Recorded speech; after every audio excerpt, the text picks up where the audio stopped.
pledge allegiance to the flag of the United States of America and to the republic for which it stands, one nation, under God, indivisible, with liberty and justice for all. All right, so tonight, we are gonna go into non-public very quickly and then come back. So I'll need a motion for RSA 91A 32A So moved. by Jared. Do I have a second? second it. By Jack. All right, gonna do roll call. Yes. Yes. Yes. Yes. Yes.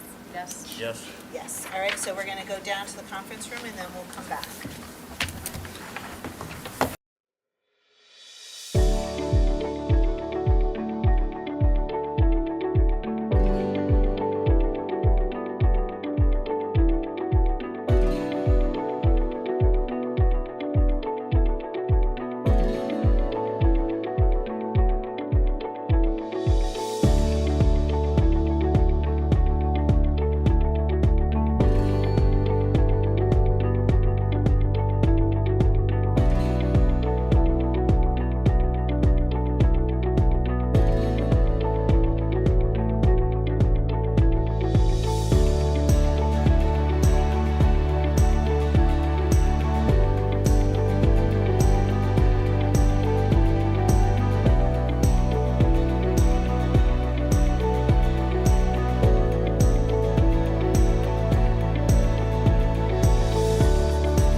correspondence. Do you have any, Brian? Today? There's only one thing in the correspondence this folder that I wanted to share, and I wanted this to go to Brady McCann. So the New Hampshire School Boards Association is once again doing a student school board rep workshop. That's something that they've been doing for a number of years now. So I wanted to make sure Brady saw that, and I did email it to you as well, Brady, so you got it electronically. Saw the notification for that. All right, good news accommodations. Go ahead, Brady. All right. Last Wednesday, Student Council hosted the Winter District meeting, where students from Pinkerton, Campbell, Bedford, and another school that I'm admittedly forgetting right now attended. There they worked on collaboration and getting to meet, and just talk about things with students from other schools. Overall, there was about 80 to 90 students, and that was a really good time. The music, theater, and dance students visited New York for 3 days last week, where they saw the Rockettes, Hadestown, toured Radio City, visited Broadway, and many other tourist locations. This afternoon, Unified Basketball won their game against John Stark, and then last week, the ASVAB test was offered at Goffstown. Wow. Thank you, Brady. Go ahead, Wendy. Great, thank you. So I know that Mr. Davis isn't here, so I will mention that this past weekend at Mountain View, they had their chorus, band, and orchestra winter concerts. There was a lot of people there, very well attended. If you didn't happen to catch it, it was just phenomenal. Our students are just unbelievable. So a big shout out to all of our families and our students who did a great job at that. Also at Bartlett, they are in the midst of a door decorating contest that's sponsored by their student council. So they're decorating doors. They're going to have a full school assembly where the winner will be announced as part of their community meeting. Also at Maple Avenue on December 6th, PFT had their annual holiday breakfast. A lot of families were there. Volunteers were cooking pancakes. They had some excellent volunteers from Goffstown High School. The junior class ran a craft station where students created ornaments and holiday cards for the residents over at Hillsborough County Nursing Home. So a special thank you to our GHS students for coming over to work with our younger students on that.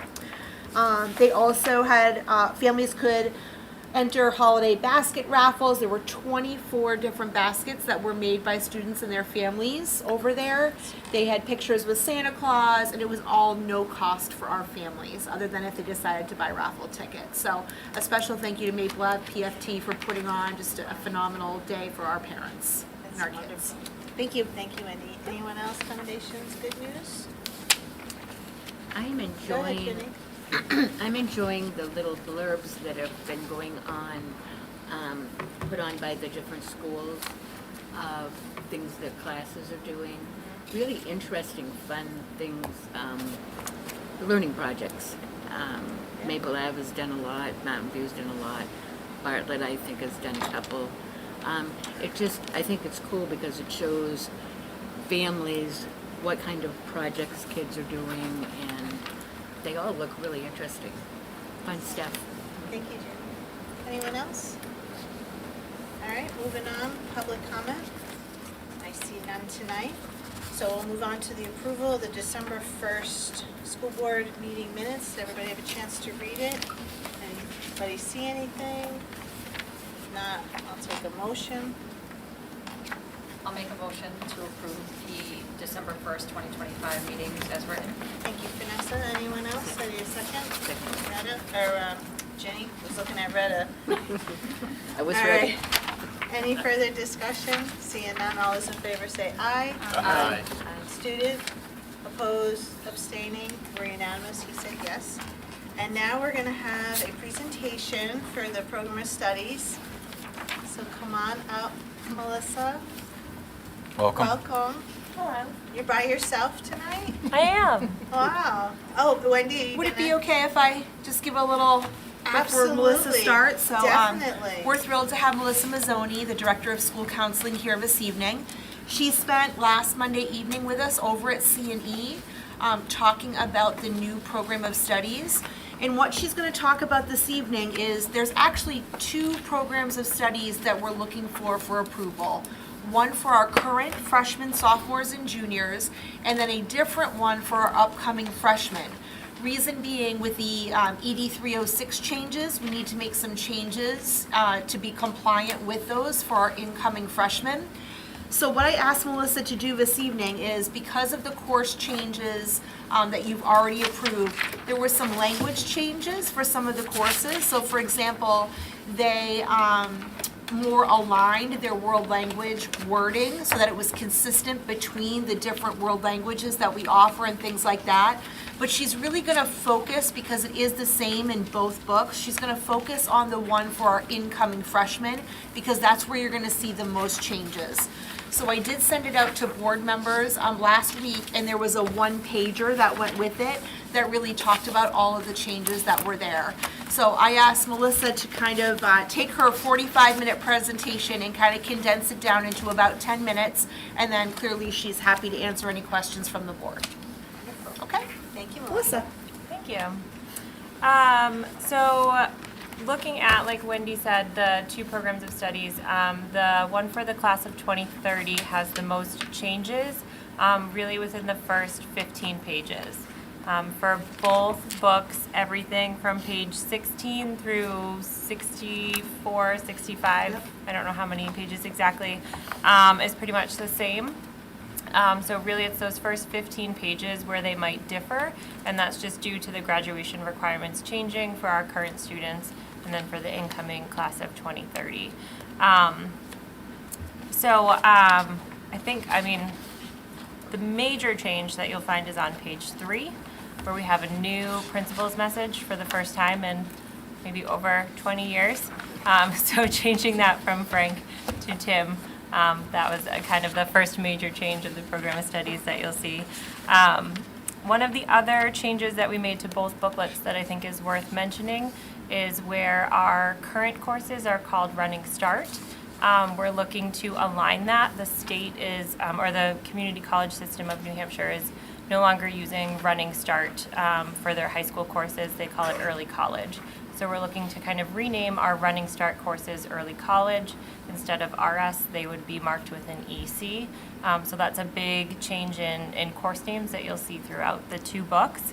In that 2030 book on page 6 and 7 is where you'll see the graduation requirements for the incoming class, and looking at the disciplines, and then the proposed diploma types.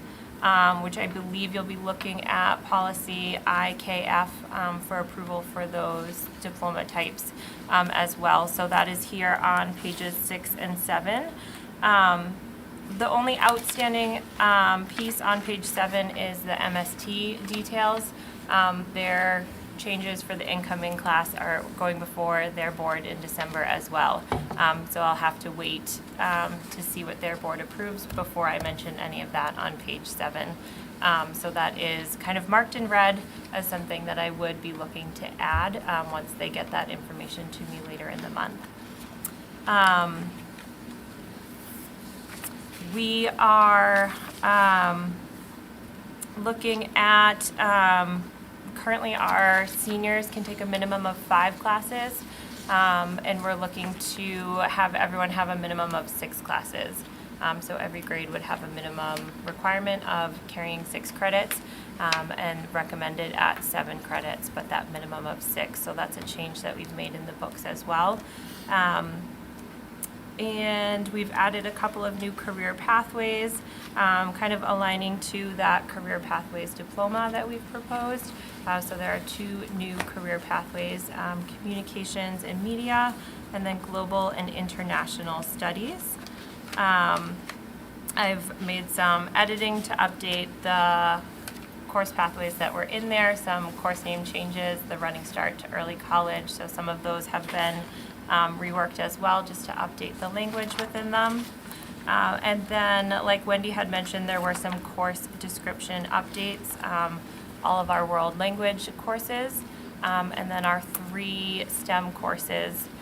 The teacher proposed updating the language within, looking to generate a little more understanding for what those STEM classes are, and generate some excitement around enrollment.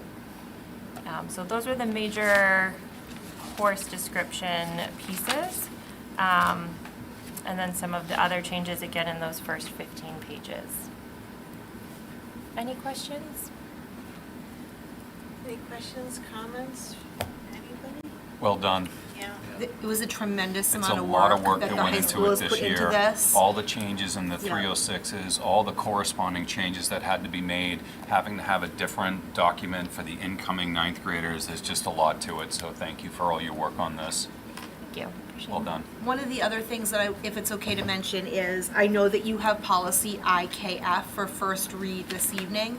So if the board is looking to make an approval, it would be dependent on that passing at your next meeting. But we wanted to make sure that you had this presentation first, as you are going to be talking about policy IKF, so that you have just the consistency between what the high school is doing and what they're proposing for that policy, if that makes sense. All right, any other questions, comments for? We did vote to bring this forward for a Yep. vote to the board. At CNE, we had some excellent discussion on the Career Pathways Diploma. It's really exciting if you do take a look at that students who kind of know what their interests are, it really does a nice job of talking about the courses that you can take to have that denoted on your high school diploma. And it's pretty exciting, the work that the high school has done to make that happen. Awesome. All right. All right, so that's it. Everybody's good with questions, comments? Well, thank you, Melissa. Thank you. Appreciate you coming. Go home. Thank you so much. So Wendy, were you looking for an approval this evening? So I'm looking for an approval pending the approval of policy IKF is what we're looking for this evening, of the handbooks for the, what year is it, for 26-27 school year. And IKF wouldn't be back up until January. It'll be the January 5th meeting, correct? Okay. So does somebody want to make a motion pending the approval of the policy IKF? I'll make a motion to approve the 26-27 program, Goffstown High School Program of Studies. And are we approving both? Yes. So the first for class of 27, 28, and 29, and the other for class of 2030. So motion to approve both of those pending the approval of the policy. IKF. Thank you. Thanks, Caroline. Do I have a second by Laura? All right, any further discussion? Yes, go ahead, Retta. Just a quick question. It sounds like MCT is also they haven't approved their program of studies, so will anything change on our end? The only thing that I would have added to page 7 would be if there was anything regarding which of their courses we would count towards our graduation requirements. So if one of their courses would count towards digital literacy or something like that, but I need to know what their board is approving for those graduation requirements before I would put it in our book.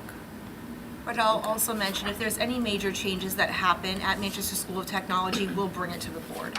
We'll bring it here for you to hear it if there's major changes. Thank you. Yeah, thanks, Retta.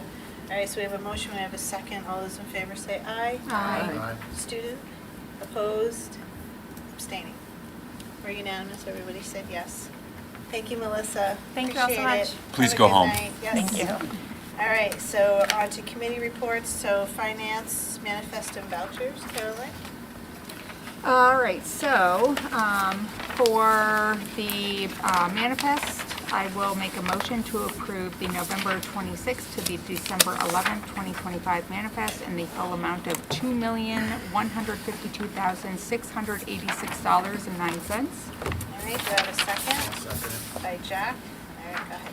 So a breakdown of this manifest, the first category is payroll, taxes, and benefits. You'll notice here that we had 2 payrolls in this period. The total amount of this category is $1,971,133.59. The next category is special ed.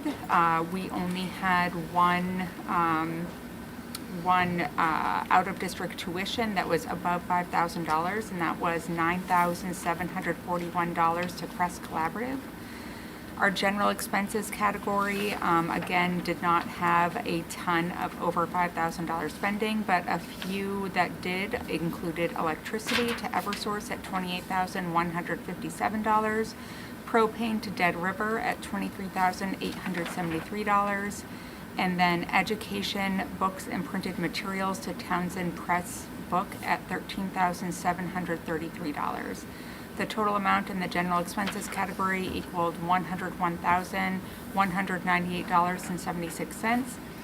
The final category is food service. We paid performance food service $11,052 for food and commodities, and the total amount for this category was $11,051.73. For those of you interested in the less than $5,000 spending, the check registrar is up on the internet, so you can go through those. Great, thank you, Caroline. Guys, any questions, comments? All right, so I have a motion, I have a second. All those in favor say aye. Aye. Brady? Opposed? Abstaining? Unanimous. All right, Doug, budget transfers. Great, thanks. So these transfers are more to do with personnel changes. The majority of them are vacant positions which we were not able to hire. So these would be things like speech, RBTs, registered behavior technician. We also had a vacant special ed teacher at the high school, a little bit more specialized that we were not able to hire. So this is when we can't hire, we have to go out to a contracted service and we pay that out of a different line. So this is an accounting thing to move it from the personnel lines to account 339 in most of these cases, which is other professional services. You will see there is one transfer kind of in district, and that's from an open high school position from regular ed to special ed, as we're always trying to make sure we're meeting the needs of the students. So this would be something that would be looking for approval. You can see that there are several lines, but the total is at the bottom, and that is the $403,740.32. All right, so we'll need a motion. I'll make a motion to approve the budget transfers as presented in the total amount of $403,740.32. Caroline, do I have a second? By Jack. Any further questions, comments? Seeing none, all those in favor say aye. Aye. Brady?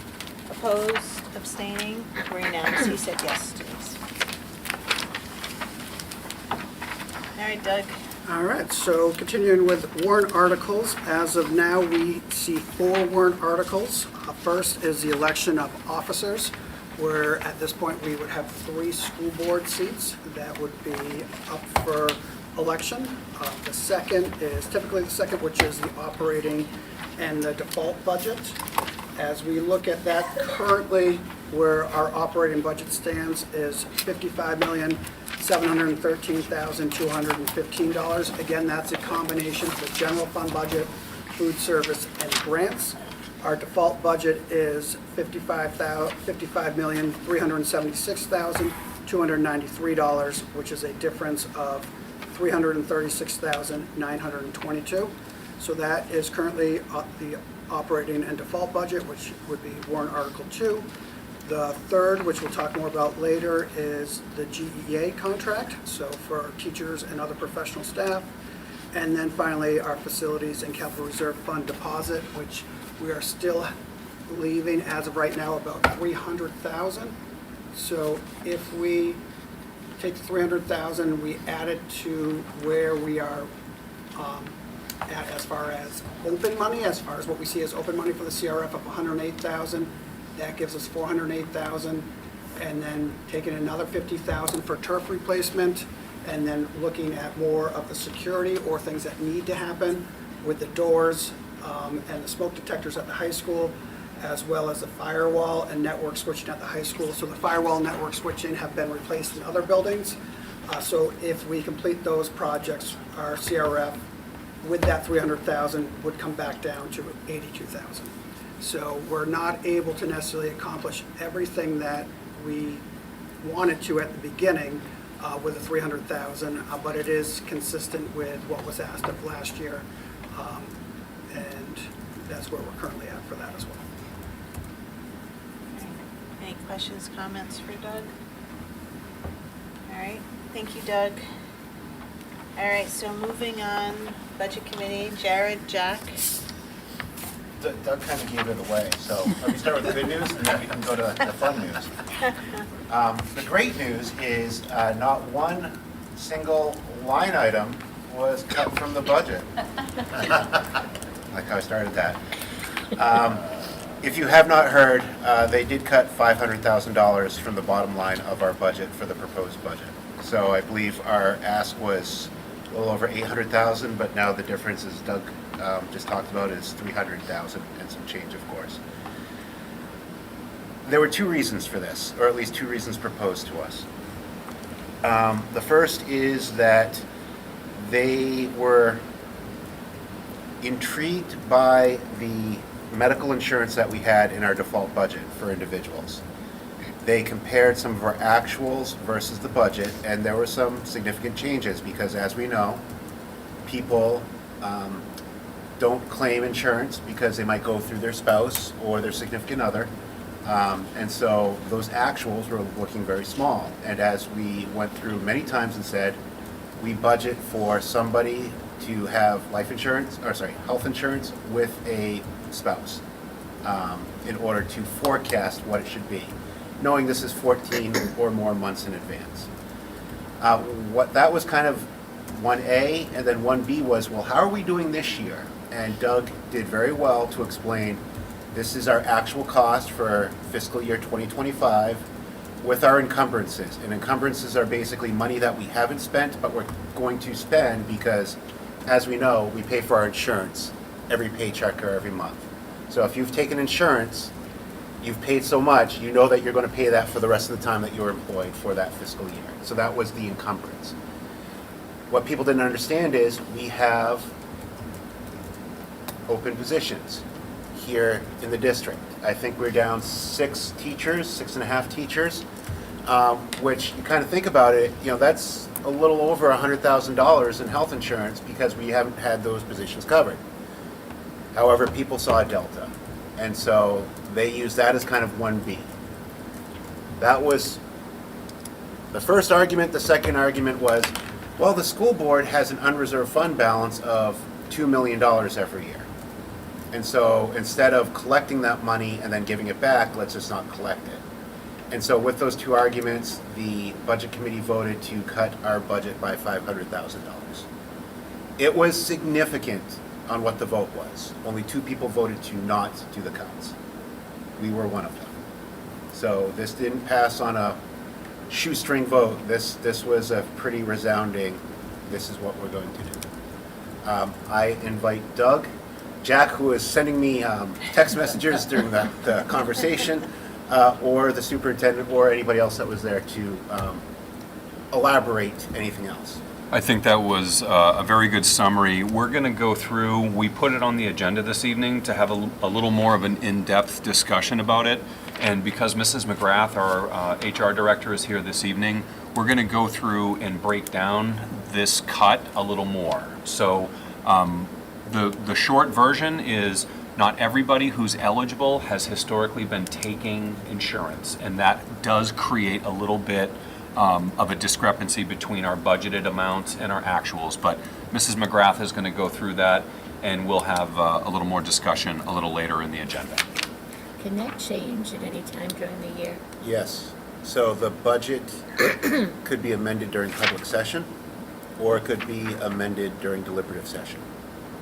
So those are the 2 times to amend the budget during those 2 groups. The public hearing is the budget committee. So anybody that wants to go and make a public comment, we can make motions during the public hearing, and that would be the budget committee vote.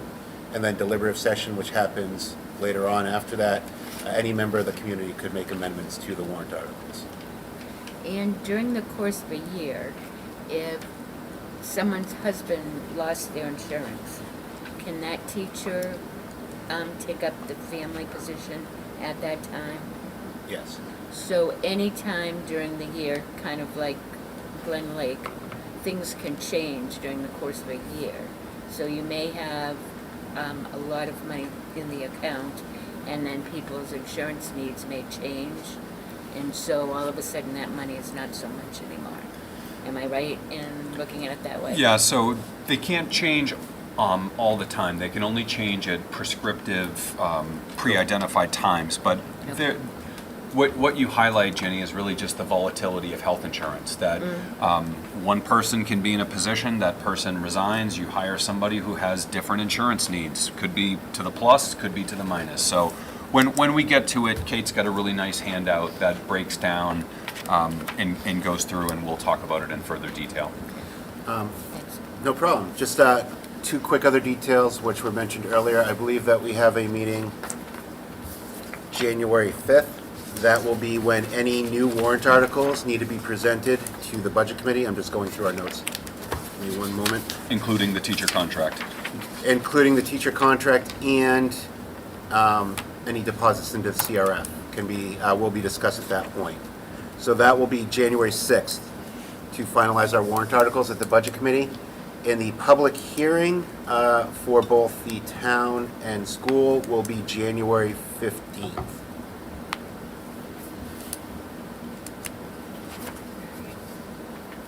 Any further questions? Is there a time on that? I am going to assume 6 o'clock. Okay, thank you. Thank you, Jared. All right, moving on, C&E, Ginny. You heard about our last meeting, and our next meeting is January 12th at the SAU at 7 p.m. Perfect, thank you. P&C, Retta. Yes, PNC didn't meet since our last meeting. We'll be meeting again on January 5th at 6 p.m. But in the meanwhile, you should all find a couple of handouts. One is the subcommittee overview, and the other is running for school board. We wanted to get these into your hands so you could take a look at them and give us feedback by January, our first meeting in January, because we'd like to, especially the running for school board, we'd like to make available for anyone who may be thinking about the position. And also, I want to commend the whole committee. Who You guys did a nice job on this. We Yeah. provide a Well lot done. of feedback, and Scott was able to pull it all together. So, a lot of good work here, and we've got some others that'll be coming up in the future.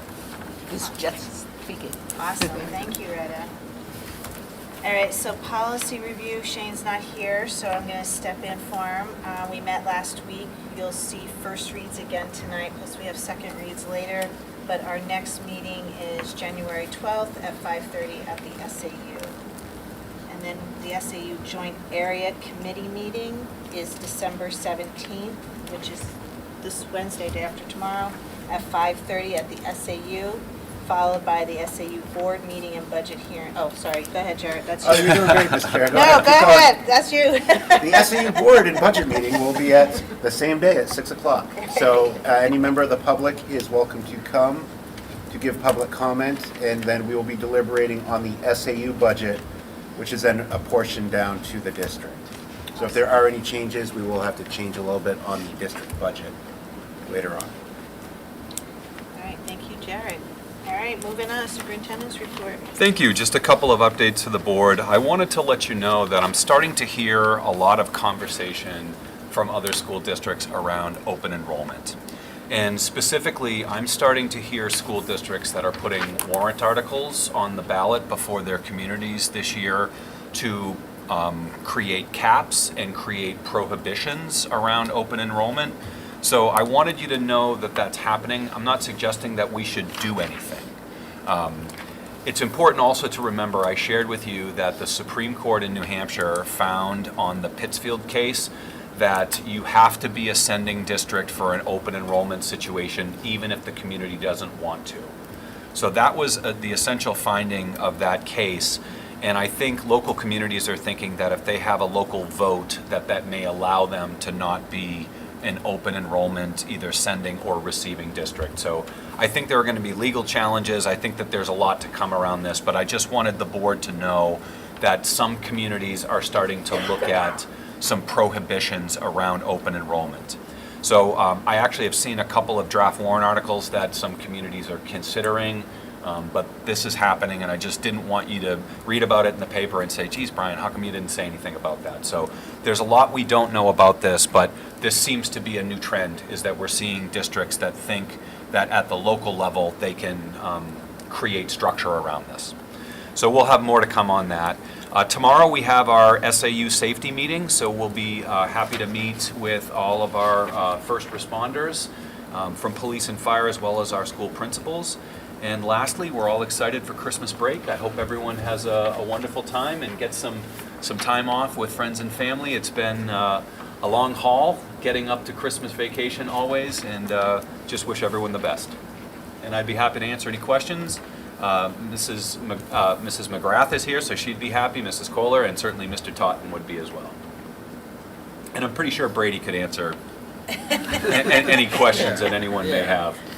Hey Brady, we have school on that Monday, right? Yes, and Tuesday. And Tuesday. That's 6th? Is that 6th? Right. 5th? Oh, and the new year? 5th. Yeah, January 5th? Yeah, the Yeah, 5th. that's the first of that. Yeah. It's a pretty good vacation this year. Yeah. Yeah, it is. Vacation. Pretty good. All right, so moving on, we have some second reads. There's only three policies that we've already gone through with questions. So tonight, we're looking to move them with a motion. So the first policy is JIH and JIHR, student searches and their property. Do I have a motion for this?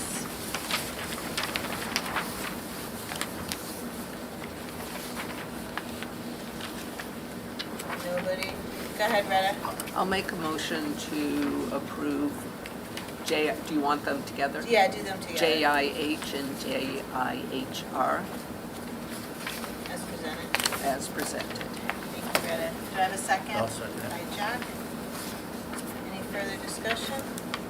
Seeing none, all those in favor say aye. Aye. Brady? Sorry, opposed, abstaining, we're unanimous. All right, and the next one is JICJ, unauthorized communication devices. This was temporarily adopted in August, but now we are going to make a motion to pull it forward. I'll make a motion that we adopt policy JICJ as presented. Thank you, Jack. Do I have a second? By Ginny. Any further discussion? Go ahead, Jared. Just for JICJ, are we therefore going to be striking the duration and review from this policy? Yep. And does that need to be crossed out, or is it just acknowledged that that's going to be struck? Yeah, I would Approve just this. acknowledge that we'll strike that out. Okay. Thank you, Jared. Right, Denise, you comfortable with that? All right, so we have a motion, we have a second. Any further discussion? Seeing none, all those in favor say aye. Aye. Brady? Opposed, abstaining, we're unanimous. All right, so moving on to new business, we're going to do the budget committee follow-up. So Yeah, if I can invite Mrs. McGrath up to see us, and I think we've got, it looks like enough of these for everybody. I've got one. You already have it, Denise?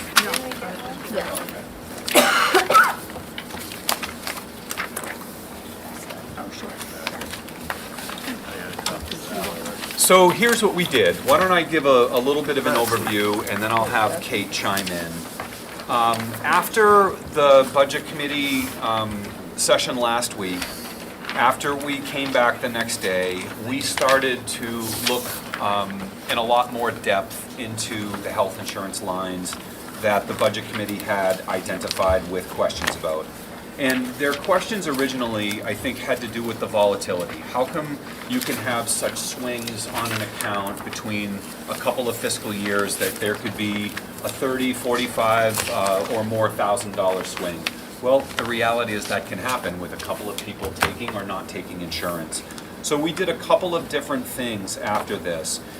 Kate took a deep dive and we looked at a 19-year history. So we went back 2 decades looking at these lines. And we identified kind of the patterns over time, but we also identified that there were only 2 instances over that duration of time that we exceeded our budget amount. So that did give me comfort to be able to bring these lines down, particularly knowing that we do now have the 5% contingency fund, that if we were over, we would have the ability to cover that. So Kate's got a lot of detail here, so why don't I hand it off to Kate and allow her to give the overview. Thank you, Brian.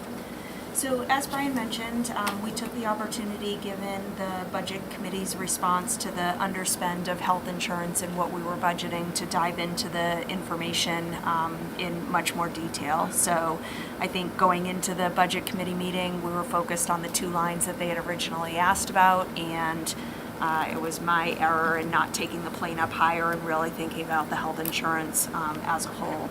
So what you have before you is, as Brian mentioned, the 19-year history that's in our financial database.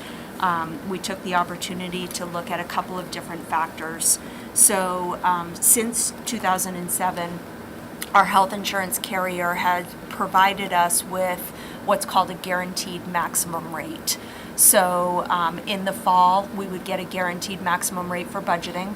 And then in the spring, we would get a revisit number. So after they had the opportunity to get a couple more months of claims, they would revisit and say, yes, it's either going to hold at guaranteed maximum, or your claims have done better than what we projected, so we're going to give you a different rate. So the 19-year history is that GMR comes in 3.2% lower than, the actual rate came in 3.2% lower than GMR. 10-year history, it was about 2%, and the 5-year history is right about 2% as well. In the 3 years that GMR was held and we kept the actual, it was also the actual rate. In the first year, fiscal year 2019, we actually had an overspend, so we spent 101% of our budget. And then the next 2 years, it was 95 and 94% of our budget respectively.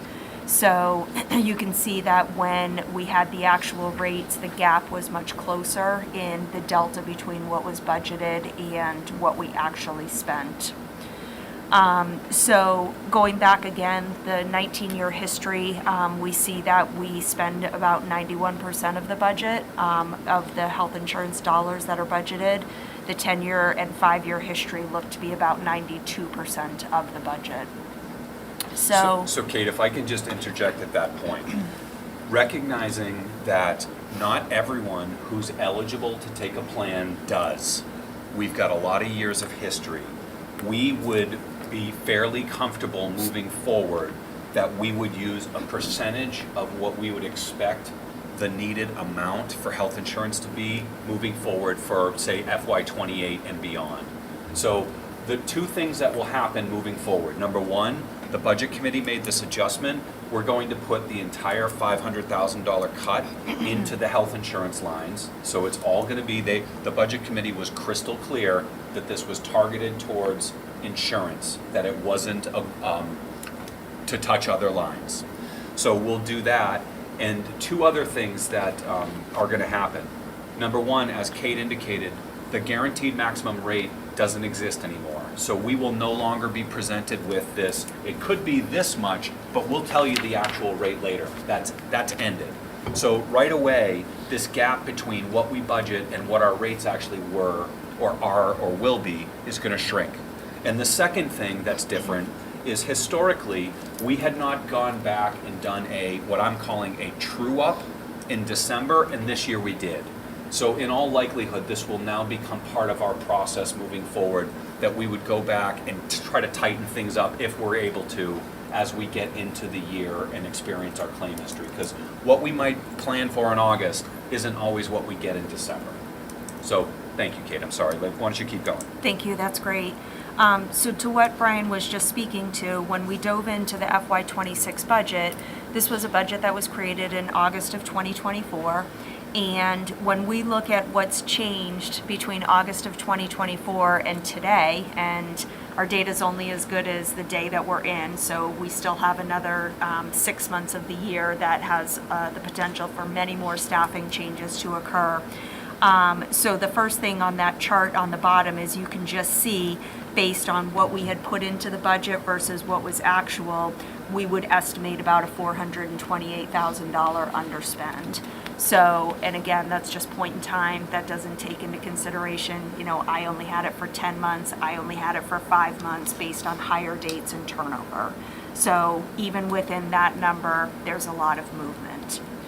When we looked at what happened between when that budget was created in August of '24 and today, in the budget, there were 26 vacancies at the time that were budgeted as two-person plans.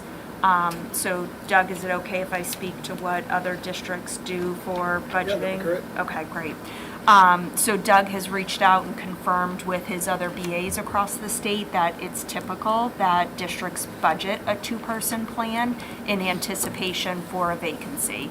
That could mean somebody declines insurance and doesn't take it, but it could also mean that somebody takes a family plan. So on each respective line, there could be wins and losses, and in theory, with a two-person, it averages out.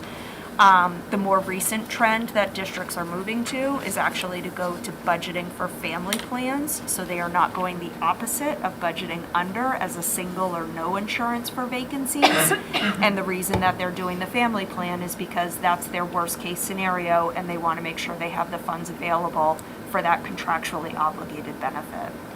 So in the budget that we created for FY26, there were 26 vacancies that we did as two-person plans, and that had the ability to change from August of 2024 to now. There were 72 new hires between October of 2024 and today. So those are just the people that are active today. That doesn't even include the people who may have started between October and today and are no longer with us. So again, my data set is always a little bit limited because I'm looking at a point in time spreadsheet when I'm doing my staffing analysis, okay? The other thing that we looked at was open enrollment, which was held in May. This isn't something that we usually track changes on, but we do have to create a benefit adjustment for every individual who changes medical plans during open enrollment, and there were 30 individuals that we had to do a benefit calculation for. So at least 30 people also changed plans during open enrollment. So we're talking about well over 100 plan changes that would have occurred. Potentially, some people could have chosen the same plan that was on the line that was budgeted for that position. But you can just see it's over 25% of our eligible staff that had the potential for swinging one way or the other with these plans. So, as we looked back and we see what the average underspend is, it has been consistently under. So as Brian mentioned, we've spent some time talking about the different ways that we can approach it. He mentioned, an overall reduction factor. So we apply the rate increase, we apply the two-person plans, but then we take it down by X%, knowing that we tend to have this underspend. We talked about doing the December true-up. So when we look at how things have changed since when I created the budget just this September in 2025 to what we're projecting, there's already been $150,000 in swing of the people changes that have occurred. So we haven't even gone through our biggest hiring season. We haven't even seen the open enrollment changes, and we can already see that there's cushion there. There's changes that have happened, in this instance, to the good. Doesn't always mean that's the way it's gonna swing, but in this instance, it's to the good. So I think using those two factors, whether we do some combination of the two or an overall percent reduction, we've had conversations that we feel comfortable based on the trend and based on the history that we will do some action to reduce when time for budgeting FY28 to account for this historic underspend. So happy to answer any questions, but Jared has his hand up. As part of that reduction that we would be doing in the 2028 fiscal year, is it going to be like a peanut butter spread we're doing across all the different items, the line items for medical, or I guess we're going to concentrate one group versus another? So Our current thought is to kind of spread it out across all of them. So that's what we're going to do first, and then kind of compare it a little bit before we make a final decision, but that's where we currently are at. Okay. Thank you. Thank you, Jared. Any other questions, comments? No, I really appreciate the analysis that Kate did here, and, you know, we obviously want to always have the support and trust of the budget committee, and these are lines that were a little, we had a little more than we needed, so I think that this was a fair adjustment. And we'll take this moving forward. I think that our methodology will be between the December true-up and that idea of using a coefficient. So a coefficient seems to be the only way that we can get to what we think our actual is going to be, because for whatever reason, people are eligible, but they're not taking. So, Jared, I would say please share whatever you think is appropriate with the budget committee, and we certainly would be happy to answer any questions that they may have. And I apologize to all of you that that this cut occurred, that we had that we obviously could have made a reduction here based on our historicals, and moving forward we will. I think one of the tricky things is that we were budgeting kind of the same way that most districts budget. So if you kind of start there, that was our kind of goal to kind of, you know, there's knowledge in mass type of thing. You know, like the more people that are doing something for a reason, sometimes it's good to be part of that. But then there's also local, what actually ends up happening. So we have a lot of change each year, and we have plenty of people who are not taking the insurance, which we thought would take the insurance.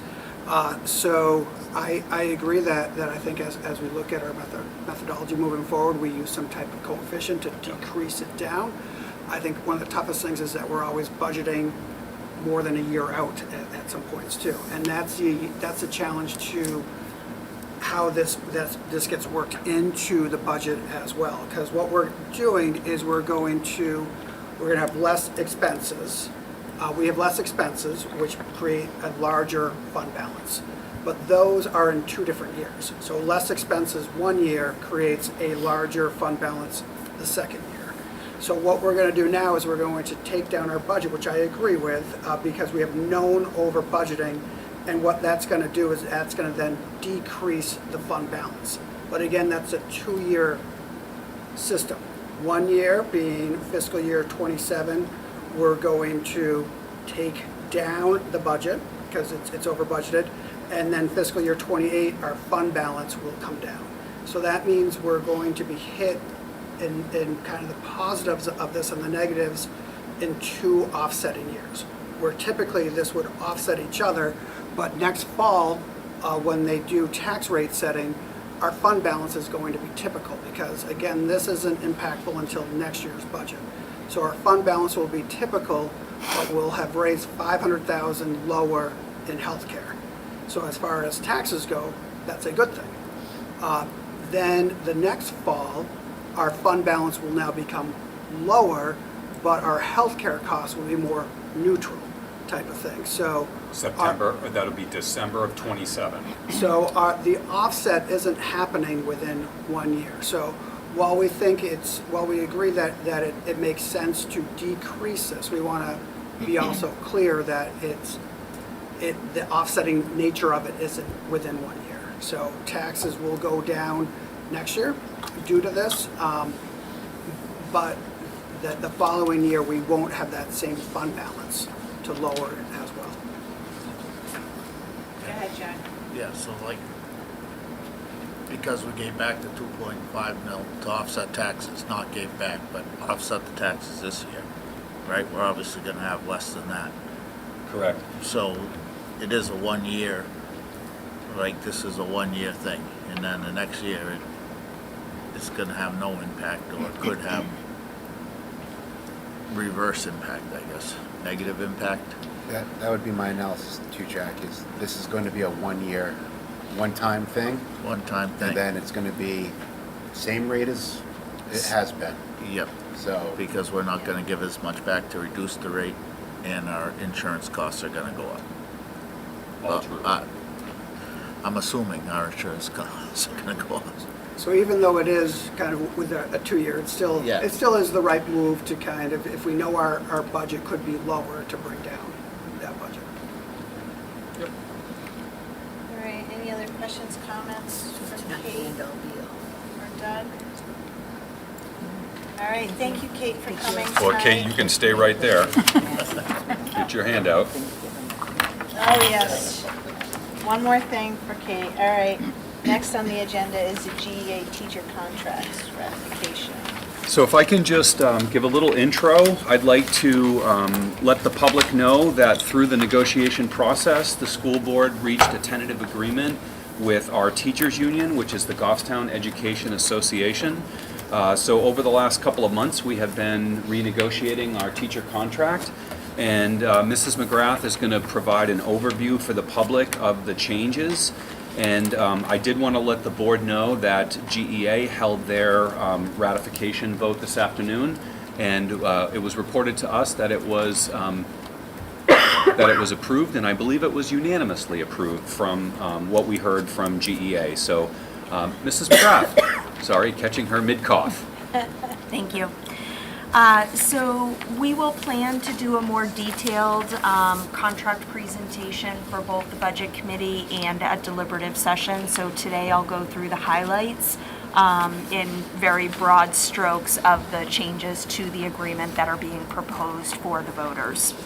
So just as a general reminder, the Goffstown Education Association, GEA, is comprised currently of 258.2 full-time equivalents.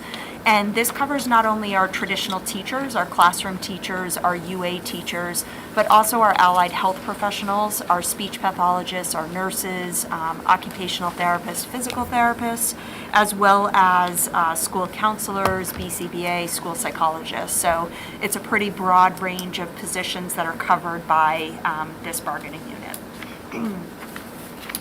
So some notable changes. The proposal is a request for a 4-year agreement starting July 1st, 2026, going through June 30th of 2030. There were a number of language changes that were really just about clarification due to issues that had arisen, questions that came up, just a lack of clarity in some instances, and old language. So whether it was dates or whether it was committees that had been dissolved and were no longer, a part of the picture, language was cleaned up across the whole contract. In addition to some of those clarifications and cleanup, the contract is proposing that the school year will go from 181 to 180 days. So it wasn't that long ago that our kids went to school for 180 days, and this contract would bring it back to that number of days. And teacher workshop days would go from 5 to 6. So the teacher contract remains a 186-day contract, but the 1 day would be shifted from school day to professional development day. We also have a little bit more flexibility in terms of when we can start the contract. We can now begin the last 5 business days of August. It's currently 3 days.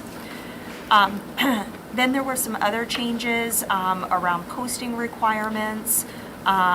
We did make a change in the proposed language to accommodate state law where the teachers, and I use teachers generically, the staff covered by GEA, would have a duty-free lunch period that's compliant with the Department of Labor of 30 minutes. So right now their lunch break is consistent with the student lunch period, which can range from 22 minutes to 30 minutes. So in making that adjustment, there also will likely be some minor shifts to school start or end times so that we can accommodate to make sure that we can fit that break in along with covering the student lunches. There was also language that was changed around track changes and credits that can be attributable to those track changes.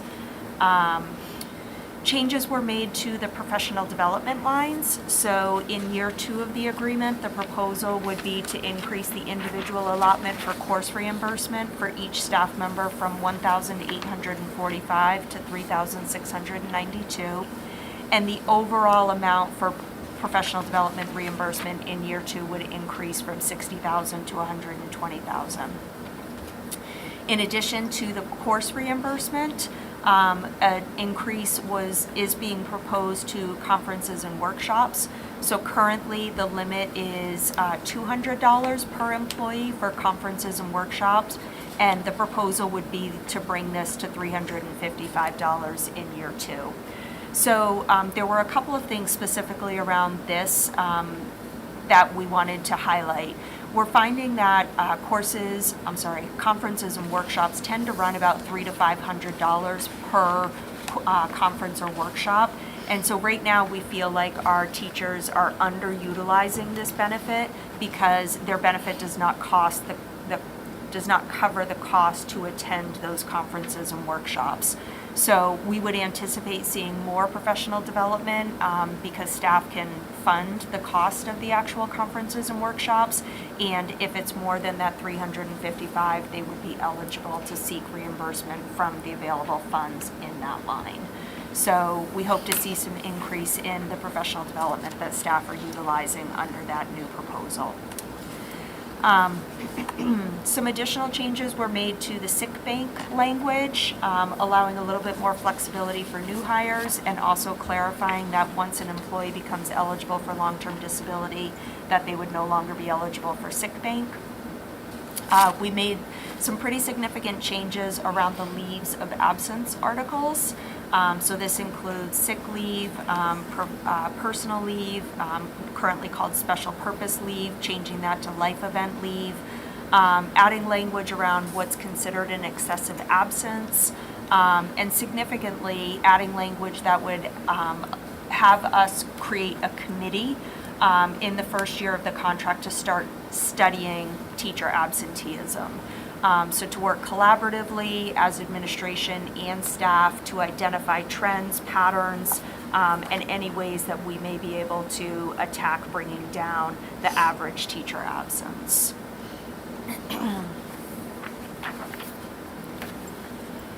The increases proposed in the agreement were really about focusing on competitive benchmarking. So we always spend time looking at our neighboring towns and communities, districts of like sizes with K through 12 systems, and we focus on competitive benchmarking to try and bring us to the 50th percentile.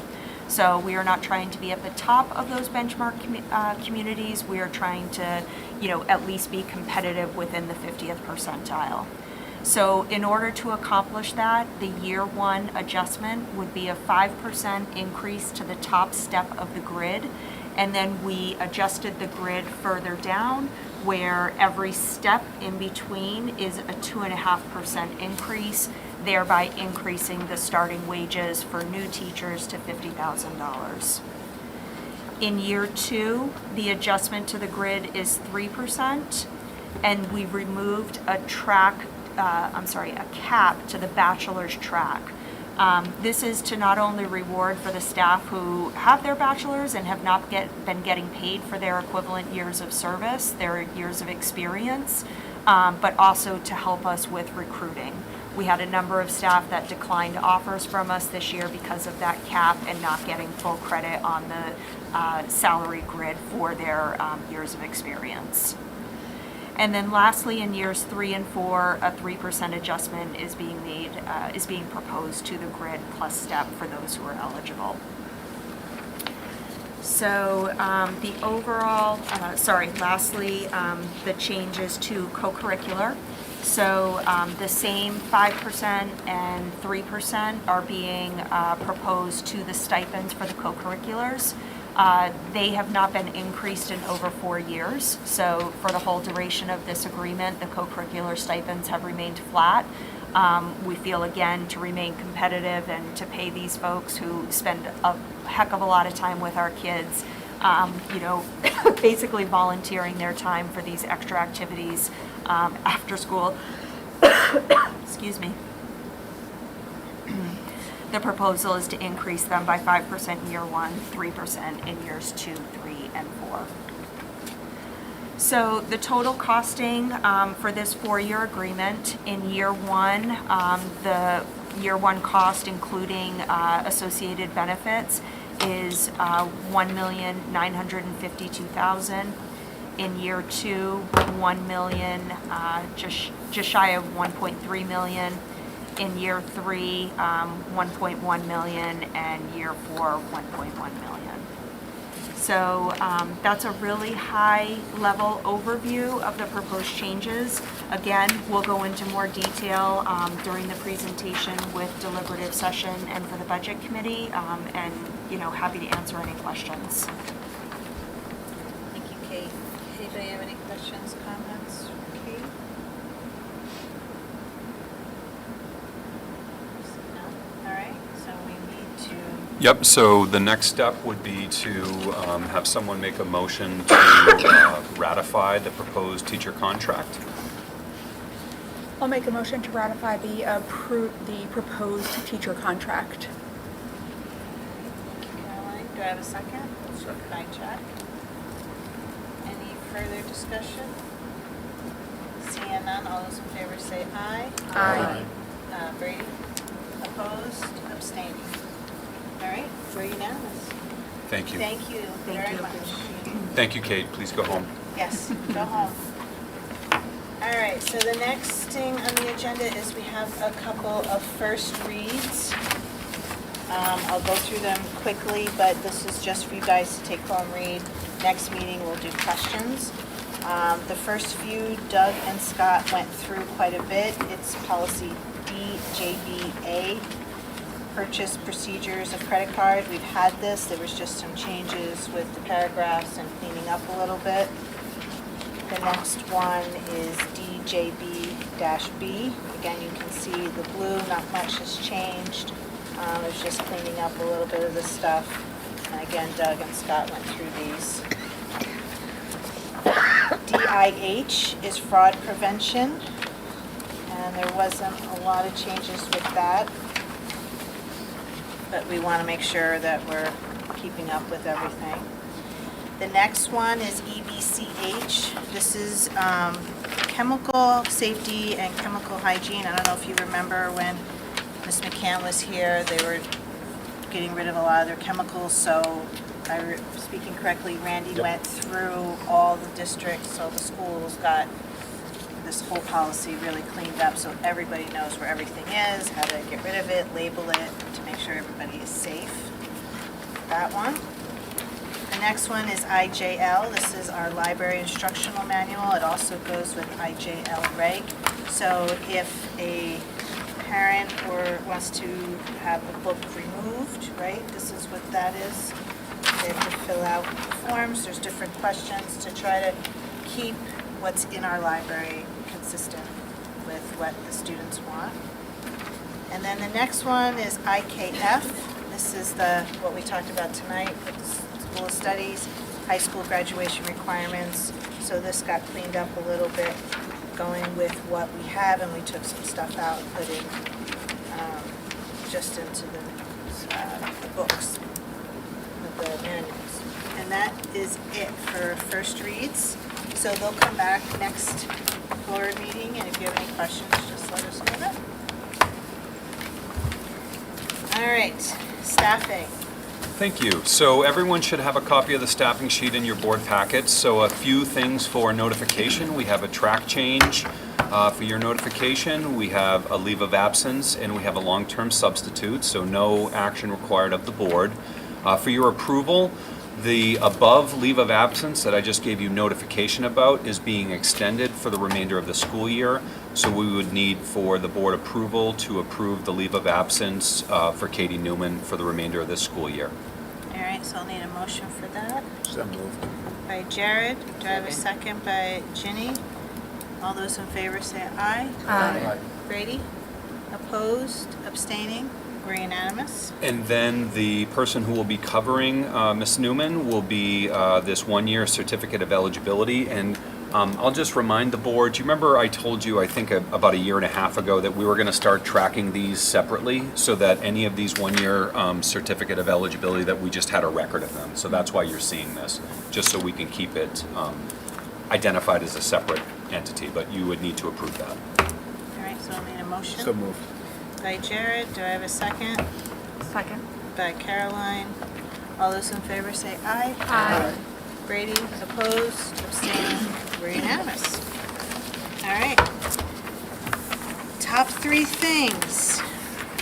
Okay, what I have tracked here, and feel free to add in, I've got the program of studies, the reduction of health insurance lines, and the GEA agreement.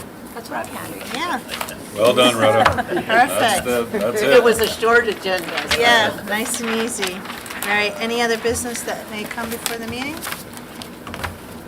All right, seeing none, and we do not have any more Nope, non-public no tonight. non-public. So I need a motion to adjourn.